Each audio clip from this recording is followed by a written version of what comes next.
మహాదేవ శ్రీమాత్రే నమః. Welcome to శ్రద్ధా భక్తి ఛానల్. తప్పకుండా కూడా అందరూ సబ్స్క్రైబ్ చేసుకోండి. మీరు సబ్స్క్రైబ్ చేసుకుంటేనే కొత్త కొత్త వీడియోస్ మీకు అందించడం జరుగుతూ ఉంటుంది. మరి ఈ యొక్క వీడియోలో అఖండ ధనయోగం ఏ విధంగా కలుగుతుంది అనేటువంటి విషయాన్ని చూసుకున్నట్టయితే, అంటే ఎంత కష్టపడినా కూడా మనకు ప్రతిఫలం అనేటువంటిది చాలా తక్కువగా కూడా అందేటువంటి పరిస్థితి ఉంటుంది.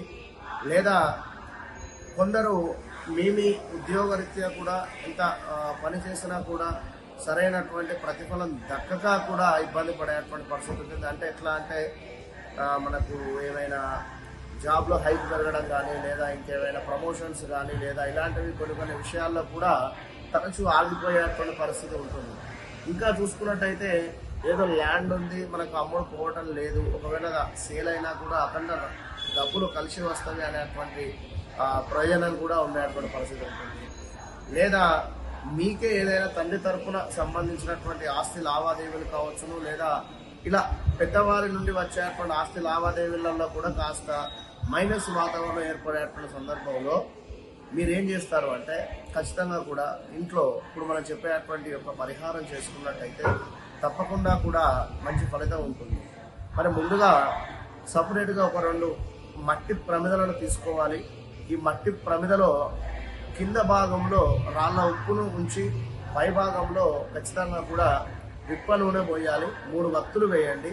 వేసిన తర్వాత ఆ యొక్క దీపారాధన చేసిన తర్వాత ఆ యొక్క దీపం యొక్క నూనెలో దీపం వెలుగుతూ ఉండగా అందులో ఒక 9 మిరియాలను వేయండి. 9 మిరియాలను వేసినట్టయితే అప్పుడు అది అఖండ దీపంగా మారేటువంటి పరిస్థితి ఉంటుంది. కనుక తప్పకుండా కూడా ఎవరైతే ఈ యొక్క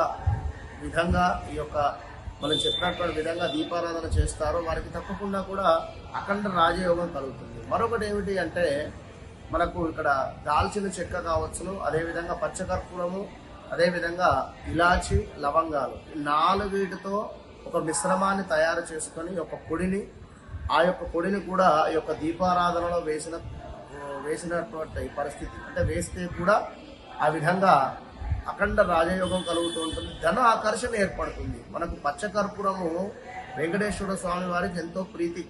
పచ్చకర్పూరము స్వామివారికి లడ్డూలో కావచ్చును, లేదా స్వామివారికి అభిషేకం చేసేటువంటి జలములో కానీ సుగంధ ద్రవ్యాలను కలిపే స్వామివారికి అభిషేకం చేస్తారు. అవి సుగంధ ద్రవ్యాలంటే స్వామివారికి ఎంతో ప్రీతి. అందులో ఈ యొక్క ఇలాచి, అదేవిధంగా ఆ పచ్చకర్పూరము ఎంతో ముఖ్య పాత్ర పోషించేటువంటి పరిస్థితి. కనుక తప్పకుండా కూడా మీరు మనం చెప్పినటువంటి యొక్క దీపారాధన చేసి మంచి ఫలితం పొంది అఖండ ధనయోగం పొందాలని చెప్పి మనస్ఫూర్తిగా కూడా కోరుకుంటున్నాను. శుభం.